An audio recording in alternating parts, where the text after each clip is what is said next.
Hello friends, welcome to a channel जिसका नाम है एमसीक्यू धमाका।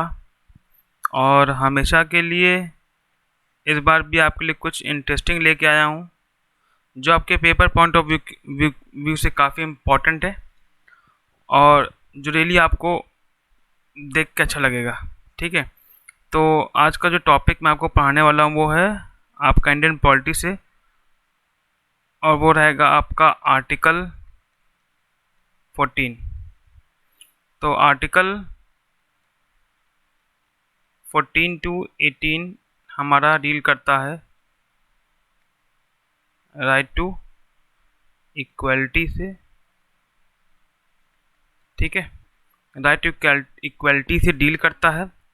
और अब देखा जाए तो 6 फंडामेंटल जो राइट्स हैं, हमारे फंडामेंटल राइट्स हैं, उनमें से अगर देखा जाए तो एक फंडामेंटल राइट्स आपका राइट टू इक्वलिटी का है जो कवर करता है आपके आर्टिकल्स 14 टू 18।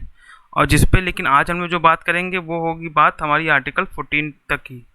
ठीक, फिर आगे 15, 16, 17, 18 बाकी आते रहेंगे। तो चलते हैं आगे। तो जो जो डेफिनेशन बेसिकली जो परिभाषा दी गई आर्टिकल 14 की, उसमें दो बातें मेन है जो निकल के आती हैं और जिनसे क्वेश्चंस पूछे जाते हैं आपके हायर लेवल या लोअर लेवल जो भी एग्ज़ाम आप देंगे। तो उसमें आप देखेंगे तो आर्टिकल 14 जो हमारा है वो दो पार्ट से मिलके बना है। ठीक है ना, एक है इक्वलिटी बिफोर लॉ और दूसरा है इक्वल प्रोटेक्शन ऑफ लॉ। दोनों को समझना काफ़ी इम्पॉर्टेंट है, क्योंकि इनको हम नहीं समझेंगे तो हम आर्टिकल 14 शायद अच्छे से समझ नहीं पाएंगे। तो हम लोग बिना टाइम वेस्ट किए हुए चलते हैं अपने जो आर्टिकल 14 का जो पहला पार्ट है उसको समझते हैं, जो कि है इक्वलिटी बिफोर लॉ। तो आपको देख के लग रहा होगा कि काफ़ी इम्पॉर्टेंट है और काफ़ी इजी है, नाम से ही मालूम चल रहा है कि इक्वलिटी बिफोर लॉ है। ये बोल रहा है कि इक्वलिटी रखेंगे बिफोर लॉ, लॉ के आगे सभी इक्वल हैं। ये बात कहने की कोशिश कर रहा है जो हमको पढ़ते ही मालूम चल जाता है। तो इससे कुछ इंपॉर्टेंट पॉइंट्स देख लेते हैं। वो ये है कि it has been taken from the UK constitution, जो कि आपका क्वेश्चन बनने के लायक है एकदम 100%। क्वेश्चन पूछे जाते हैं, क्वेश्चन पूछे जा सकते हैं कि इक्वलिटी बिफोर लॉ आर्टिकल 14 के अंदर जो पहला पार्ट है इक्वलिटी बिफोर लॉ, वो कौन से कॉन्स्टिट्यूशन से लिया गया है। तो हमारे यूके कॉन्स्टिट्यूशन से इसको लिया गया है। ठीक है, अब मेन क्रक्स समझते हैं कि कहना क्या चाहता है। वो ये कहना चाहता है it is based on the concept of supremacy of law, rule of law. तो ये कहता है कि भैया लॉ सबसे बड़ा है, लॉ से बड़ा कोई नहीं है। ठीक है, और जो हमारे कंट्री है वो रूल ऑफ लॉ के अकॉर्डिंग ही चलेगा।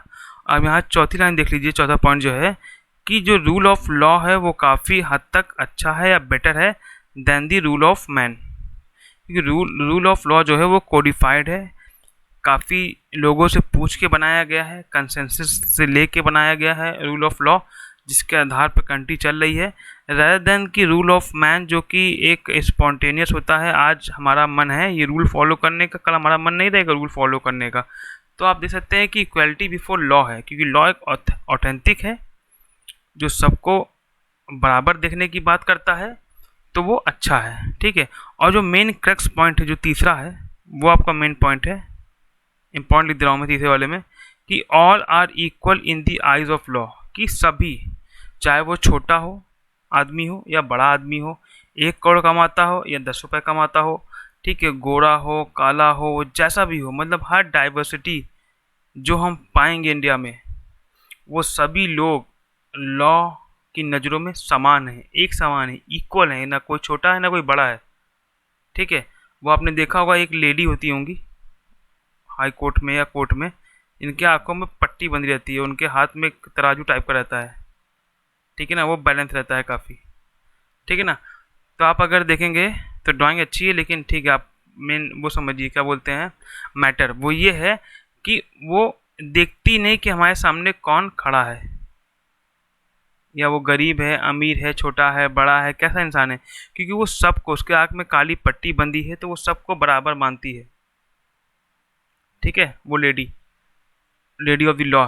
तो बेसिकली इक्वलिटी बिफोर लॉ का कॉन्सेप्ट ये है कि हम लॉ से बड़ा कोई नहीं है और लॉ जो है वो सबको एक समान नज़रों से देखता है, सब लॉ के आगे सब एक जैसे हैं, ठीक है ना। इक्वलिटी बिफोर लॉ, सब इक्वल हैं लॉ की नज़रों से अगर देखा जाए तो, from the eyes of the laws, तो वही है all are equal in the eyes of the laws. ये तीसरा पॉइंट है।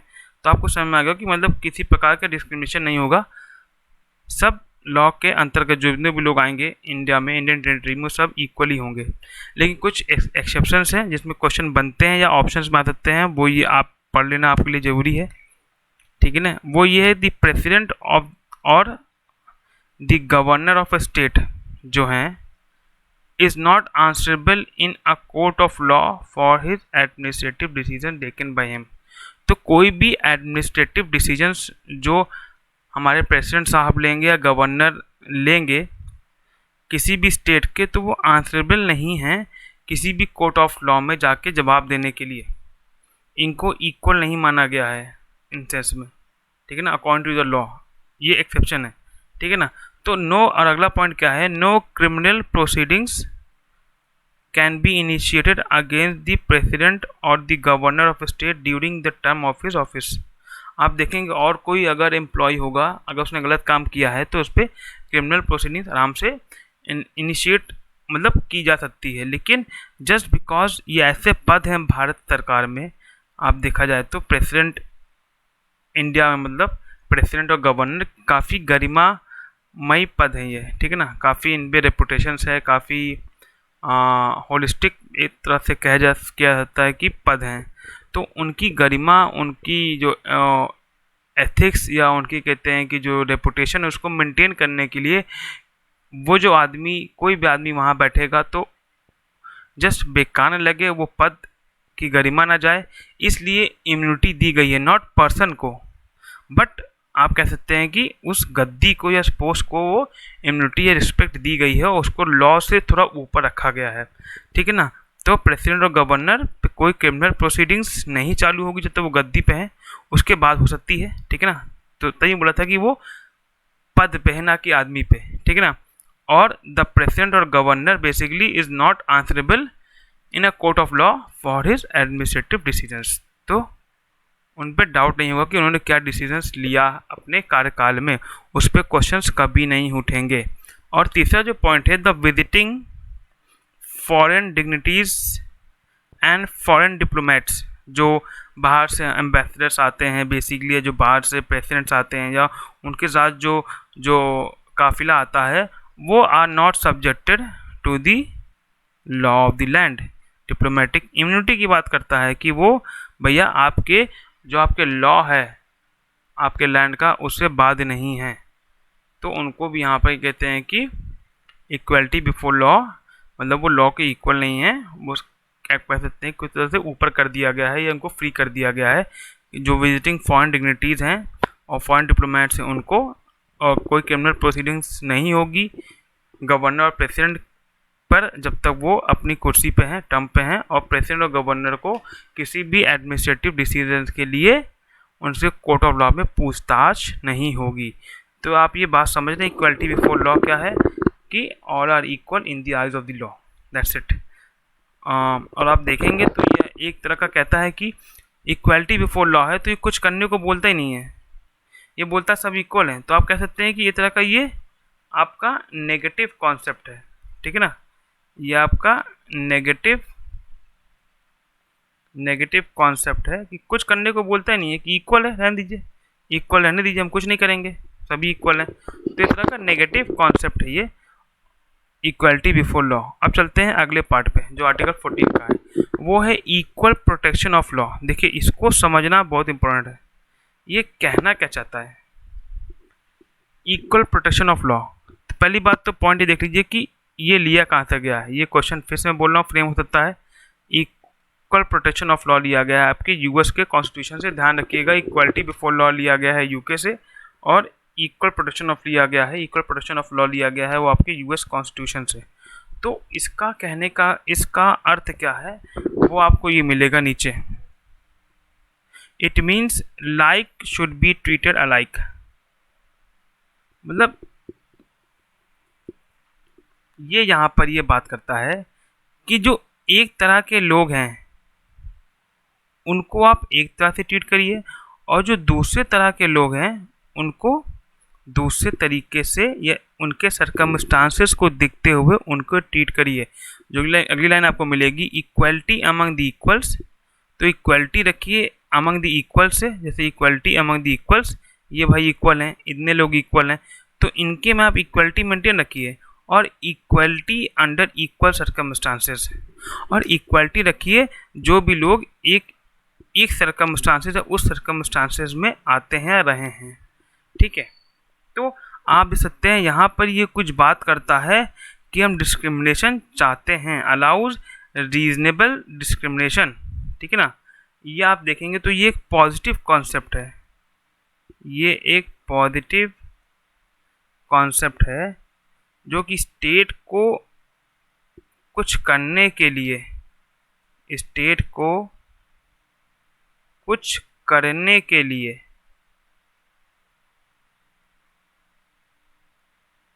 कहता है कि आप इनिशिएट करिए, कुछ करने के लिए कहता है, इक्वल प्रोटेक्शन ऑफ लॉ। ठीक है ना, आप सभी को, भारत में देखिए डाइवर्सिटी है, सबको एक जैसा ट्रीट नहीं कर सकते हैं। एक अमीर एक गरीब की कंपैरिजन या इक्वलिटी आप उनको नहीं रख सकते हैं। ठीक है ना, एक बहुत ज़्यादा कमाने वाला एक कम कमाने वाला आदमी को आप इक्वल नहीं मान सकते इंडिया में।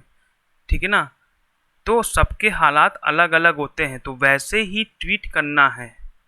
ठीक है ना, तो ये बात आप कुछ कह सकते हैं, तो ये हमको आगे देता है कि आप कोई अफर्मेटिव एक्शंस ले सकते हैं।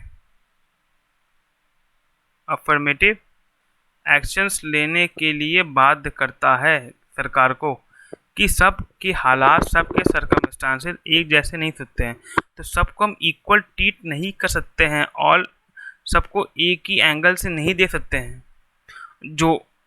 जो उस एंगल में आता है तो हम उसको उस एंगल से देखें, और जो किसी और एंगल से आता है हम तुम किसी और एंगल से देखें। और ये बात करता है, यहाँ पर पॉइंट देखिए इंपॉर्टेंट है, अलाउज आपका रीजनेबल डिस्क्रिमिनेशन। डिस्क्रिमिनेशन करेंगे भैया, यहाँ पर देखिए, यहाँ पर जब देश आज़ाद हुआ तो काफ़ी इनइक्वालिटीज़ थी, तो उनको ध्यान में रखते हुए हम पहले क्या काम करेंगे, इक्वल प्रोटेक्शन ऑफ लॉ देंगे लोगों को। ठीक है ना, जो अगर रिच है तो उसको रिच रहने देंगे और उसको वैसे ट्रीट करेंगे, लेकिन जो रिच नहीं है या जो डिस्क्रिमिनेशन फेस कर रहा है उसको सरकार हेल्प करेगी ऊपर उठने में, मेन स्ट्रीम में आने के लिए। तो ये बात करता है कुछ तरह का अफर्मेटिव एक्शंस लेने के लिए स्टेट के द्वारा। ठीक है ना, क्योंकि सब इक्वल नहीं हैं, और तब आपका कॉन्सेप्ट आएगा जब सब इक्वल हो जाएंगे, अफर्मेटिव एक्शंस हो जाएगा, या आप कह सकते हैं कि जब इक्विटी दे दी जाएगी। देखिए इक्वलिटी और इक्विटी में अंतर है, जब इक्विटी मिल जाएगी तो आपका सेकेंड वाला पॉइंट हो जाएगा, सब इक्वल हो जाएंगे, तब ये इम्प्लीमेंट हो जाएगा आपका। आप बात समझिए, पहले आपका ये आएगा, पहले आपका ये होगा कि जो ऊपर नीचे जो खाई है देश में हमारे, इन सब को इक्विटी के माध्यम से हम एक बराबर ला देंगे लाइन में, तब हमारा जाके आपका इक्वलिटी बिफोर लॉ हो जाएगा। तो ये बात है, पहला हम इक्वल प्रोटेक्शन ऑफ लॉ दे के लोगों को एक ही तराजू में न तौल के, उनके सरकमस्टांसेस को देख के, और फिर रीजनेबल डिस्क्रिमिनेशन जो कि बात है अफर्मेटिव एक्शंस की, या कुछ रिजर्वेशन दे के बराबर लाएंगे, इक्विटी फॉलो करेंगे, प्रिंसिपल ऑफ इक्विटी फॉलो करेंगे। ठीक है, उसके बाद हम इक्वलिटी बिफोर लॉ कह सकते हैं कि अब सब इक्वल हैं बिफोर लॉ के। तो ये है मेन पॉइंट आपका यहाँ पर। तो बहुत इजी बात करता है कि सब इक्वल हैं, लेकिन यहाँ पर वो इक्वल मानता है, लेकिन इक्वल लोग हैं और इक्वल सर्कमस्टांसेस में हैं, तो इक्वल मानेगा, नहीं तो वो इक्वल ट्रीट करने के बाद नहीं है और फिर वो रीजनेबल डिस्क्रिमिनेशन कर देगा अफर्मेटिव एक्शंस के थ्रू और प्रिंसिपल ऑफ इक्विटी फॉलो करते हुए सबको इक्वल लाने की कोशिश करेगा, सबको इक्वल प्रोटेक्शन ऑफ लॉ देगा। ठीक है, तो ये मेन पॉइंट था और ये पॉजिटिव कॉन्सेप्ट है क्योंकि वो स्टेट को कुछ करने के लिए कह रहा है। तो उम्मीद करता हूँ कि आपको समझ में आया होगा कि जो दोनों प्रिंसिपल थे और आपका पहले दूसरा वाला होगा तब जाके आपका पहला वाला फुलफिल होगा। ठीक है ना। सेकेंड वाला जो है इक्वल प्रोटेक्शन ऑफ लॉ, वो आपका अफर्मेटिव एक्शंस या कुछ पॉजिटिव एक्शंस करने के लिए स्टेट को बाध्य करता है, तभी हम जो पहला प्रिंसिपल हमारा इक्वलिटी बिफोर लॉ वो हम अचीव कर पाएंगे। क्योंकि जब देश आज़ाद हुआ तो काफ़ी इनइक्वलिटीज़ या काफ़ी बैकवर्डनेस सोशली और इकोनॉमिकली थी, तो उनको खाई को पाटने के लिए आपको प्रिंसिपल ऑफ इक्विटी या अफर्मेटिव एक्शंस लेके पहले प्रिंसिपल तक पहुंचना होगा। सेकेंड प्रिंसिपल पे के थ्रू आपको पहले प्रिंसिपल पे पहुंचना होगा इक्वलिटी बिफोर लॉ, तब जाके आर्टिकल 14 पूरी तरह से फुलफिल होगा। उम्मीद करता हूँ आज का सेशन आपको अच्छा लगा होगा और तब तक के लिए bye bye and take care.